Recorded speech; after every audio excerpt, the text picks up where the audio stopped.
प्रिय शिक्षार्थियों, जैसा कि कल के वीडियो में हमने जीन पियाजे के संज्ञानात्मक विकास के सिद्धांत पर बात की थी और वीडियो अधिक बड़ा होने के कारण उस पर पूरी बात नहीं हो पाई थी, तो कुछ जो भी उसका शेष भाग छूट गया था उस वीडियो के आगे हम लोग आज चर्चा करेंगे और उसके पश्चात जीन पियाजे का संज्ञानात्मक विकास का सिद्धांत पूरी तरीके से समाप्त होगा। तो आइए हम लोग चलते हैं जीन पियाजे के संज्ञानात्मक विकास के सिद्धांत पर। कल क्या क्या बातें हुई थी, जीन पियाजे ने क्या उसमें बताई थी, दो विशेषताएं बताई थी। जो भी व्यक्ति की क्रियात्मक प्रक्रिया उसमें दो विशेषताएं हैं, अनुकूलन संगठन और अनुकूलन संगठन। व्यक्ति पूर्व के अनुभवों के आधार पर नवीन बातों को उसमें समायोजित कर संगठन का कार्य करता है। जब वो संगठन किसी कारणवश नहीं कर पाता तो अनुकूलन करता है। अनुकूलन में भी आत्मसातीकरण और समष्टिकरण को बताया था। उसमें इस प्रकार से होता है, इस पर कल उदाहरण से विस्तार से बात बताई गई थी। उसके पश्चात जीन पियाजे ने अपने संज्ञानात्मक विकास की 4 अवस्थाओं को बताया। संवेदी पेशी अवस्था, पूर्व संक्रियात्मक अवस्था, मूर्त संक्रिया की अवस्था या ठोस संक्रिया की अवस्था और अमूर्त संक्रिया की अवस्था, औपचारिक संक्रिया की अवस्था। तो प्रथम 2 अवस्थाओं के बारे में चर्चा हुई थी, जिसमें संवेदी गामक अवस्था और पूर्व संक्रिया की अवस्था पर कल बातें हुई थी। आज हम लोग उसके आगे मूर्त संक्रिया की अवस्था या ठोस संक्रिया की अवस्था नामक तीसरी जो उनकी विकास की अवस्था बताई गई थी, उस पर हम लोग बात करेंगे। तो आइए हम लोग चलते हैं। मूर्त संक्रिया की अवस्था क्या है? मूर्त संक्रिया की अवस्था जैसा कि नाम से स्पष्ट है, जो भी प्रत्यक्षता बातें आती हैं या सामने प्रत्यक्ष जगत में जो दिखाई देती रहती हैं उसके बारे में बालक चिंतन करना, तर्क करना, सोचना प्रारंभ कर देता है और उसका चिंतन पूर्व संक्रिया की और ठोस संक्रिया की अवस्था से थोड़ा सा अधिक बढ़ जाता है। और संरक्षण के सिद्धांत जो कि अंतप्रज्ञ अवस्था में उसका विकास हो गया था, यहाँ पे वह और अधिक सुदृढ़ होकर के सामने आता है। तो मूर्त संक्रिया की अवस्था लगभग 7 वर्ष से 11 वर्ष तक, कितने वर्ष तक होती है? 7 वर्ष से 11 वर्ष की आयु तक चलती है। इस अवस्था में पूर्व संक्रियात्मक अवस्था का जो तार्किक चिंतन था वह संक्रियात्मक विचारों का स्थान धीरे धीरे लेने लगता है। बालक छोटे छोटे विलोमीय पदों की श्रृंखला द्वारा विचार करने लगता है। बालक मूर्त वस्तुओं के संबंध में अनेक विभिन्न प्रकार की तार्किक संक्रियाएं करने लगता है। वस्तुओं के बाह्य व सतही अंतर उन्हें अब मूर्ख नहीं बना पाते हैं, यानी उसको वह समझ सकता है, उस पर तर्क कर सकता है। अब वह उसे माप सकते हैं, तौल सकते हैं, गिन सकते हैं और जब सूचनाएं मूर्त होती हैं प्रत्यक्ष रूप से उनके समक्ष, तब वे ठीक ढंग से उनमें तुलना भी कर सकते हैं, तुलना करने के योग्य भी हो जाते हैं। उनमें क्षमता तुलना करने की भी विकसित हो जाती है। मूर्त संक्रिया अवस्था के दौरान बालक 3 गुणात्मक मानसिक योग्यताओं में पर्याप्त निपुणता हासिल कर लेता है। कौन कौन सी 3 संक्रियाएं? पहला है विचारों में विलोमीयता,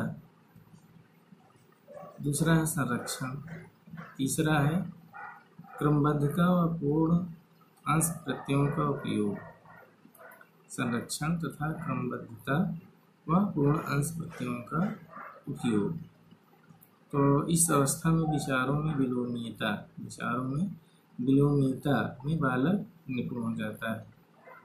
यानी अगर उसमें कुछ चीज़ें पूर्व में हैं और पश्चात में कुछ परिवर्तन रूप में उसके सामने आती हैं, तो वह उसके पूर्व रूप को भी वह समझ जाता है कि पूर्व रूप में ऐसी थी, इसलिए इसमें सिर्फ रूप परिवर्तन हुआ है। तो विलोमीयता का गुण भी यहाँ पे बच्चे में आ जाता है। ये कई बार प्रश्न पूछा गया, विलोमीयता का गुण जीन पियाजे के अनुसार किस अवस्था में बच्चों में आ जाता है? तो किस अवस्था में? मूर्त संक्रिया की अवस्था। ये 7 वर्ष से लेकर के 11 वर्ष तक चलती है। भौतिक वस्तुओं में संरक्षण बालकों की विचार प्रक्रिया का एक स्वाभाविक अंग बन जाता है। जो भौतिक वस्तुएं हैं उनके संरक्षण बालक की विचार प्रक्रिया का एक महत्वपूर्ण स्वाभाविक अंग बन जाता है। इस अवस्था में विकसित होने वाली तीसरी महत्वपूर्ण ज्ञानात्मक क्षमता बालकों के द्वारा क्रमबद्धता व तो अंश पूर्ण प्रत्ययों का उपयोग करना है। क्रमबद्धता से तात्पर्य क्या है? क्रमबद्धता से तात्पर्य विभिन्न वस्तुओं को उनके विशेष आकार, भार आदि की दृष्टि से क्रमबद्ध करने से, और वह वस्तुओं को छोटी से बड़ी क्रम में व्यवस्थित करने की योग्यता है। इसके लिए बालक छोटे तथा बड़े के प्रत्ययों को अर्जित करता है, और इस अवस्था में बालक एक साथ अंश तथा पूर्ण दोनों के संबंध में भी विचार करना प्रारंभ कर देता है। अर्थात बालकों में यह योग्यता विकसित हो जाती है कि वह वस्तुओं को कुछ भागों में विभक्त कर सके तथा उन भागों से संबंधित समस्याओं पर तार्किक चिंतन कर सके। भी वह कर सके, यह उसमें विकसित होने लगता है। मूर्त संक्रियावस्था में बालकों में आत्म केंद्रित प्रवृत्ति कम हो जाती है। जो इसके पहले की अवस्थाओं में उसमें आत्म केंद्रितता की भावना रहती थी, यहाँ पे आकर के कम हो जाती है। केंद्रित की भावना क्या हो जाती है? कम होने लगती है। वह अपने बाह्य जगत को अपेक्षाकृत अधिक महत्व देना प्रारंभ कर देते हैं। जो बाह्य जगत है उसको वह अधिक महत्व देना प्रारंभ कर देते हैं। जब मूर्त संक्रियाएं बालक की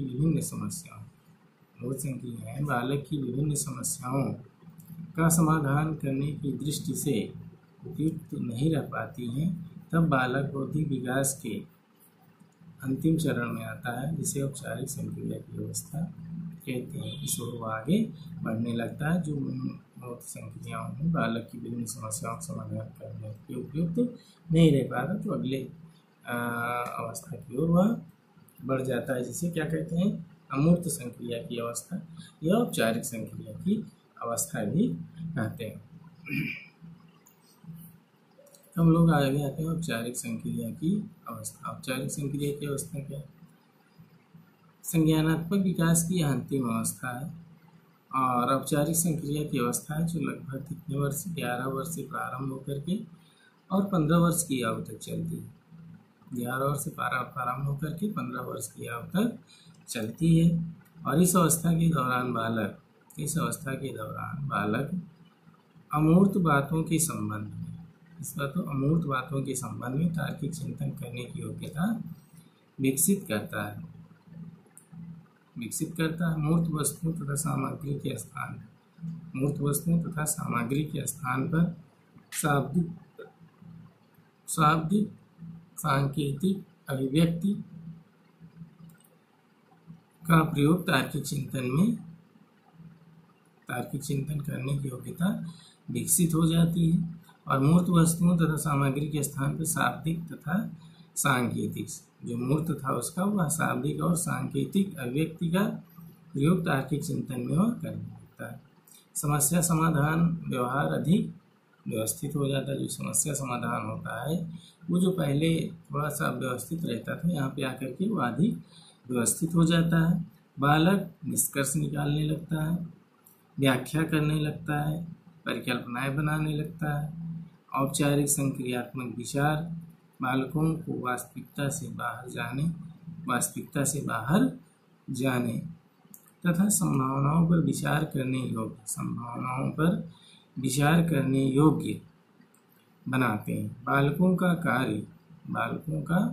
कार्य त्रुटि एवं प्रयास पर ही आधारित नहीं होता। बालकों का कार्य प्रयास एवं त्रुटि पर ही आधारित नहीं होता है, वरन वह भविष्य के संबंध में भी अपने विचारों को क्या करते हैं, प्रक्षेपित करते हैं, आगे बढ़ाते हैं तथा भावी संभावनाओं के संबंध में वह तर्क करते हैं, भावी संभावनाओं के संबंध में तर्क भी करने लगते हैं। औपचारिक संक्रिया की अवस्था में बालकों का कुल बौद्धिक संगठन अधिक क्रमबद्ध हो जाता है। इस अवस्था में उनका बौद्धिक संगठन क्या हो जाता है, बहुत ही क्रमबद्ध हो जाता है और बालक एक साथ अधिक से अधिक तथ्यों को समझने तथा अधिकाधिक दृष्टिकोणों को अपनी विचार प्रक्रिया में स्थान देने के योग्य हो जाता है। वह अपने बारे में विचार करते हैं, इसलिए प्रायः वे स्वालोचक बन जाते हैं, अपने भी वो आलोचना करने लगते हैं। वे पुरानी पीढ़ी के मूल्यों तथा व्यवहार की विश्लेषणात्मक आलोचना करना प्रारंभ कर देते हैं। जो पुरानी बातें, पुराने लोग हैं, उनका विश्लेषणात्मक आलोचना भी करने के योग्य हो जाते हैं और करते हैं। अपने व अन्यों के व्यवहार व कार्यों के बारे में नैतिक निर्णय प्रस्तुत करते हैं। अपने और दूसरे के कार्य व्यवहार में नैतिक निर्णय भी प्रस्तुत करना प्रारंभ कर देते हैं। पियाजे के द्वारा बताई गई इन चारों अवस्थाएं क्रमशः जटिल होती हैं और बालकों के द्वारा एक अवस्था से दूसरी अवस्था में जाने की गति, उनकी शारीरिक परिपक्वता तथा वातावरणीय अनुभव पर आधारित होती है। कुछ बालकों का बौद्धिक विकास तीव्र गति से होता है, कुछ का औसत गति से होता है, तो कुछ का मंद गति से होता है। यही कारण है कि विभिन्न अवस्थाओं में आयु की सीमा तथा अवधि पूर्ण रूपेण निश्चित होकर के लगभग एक सी हो जाती है।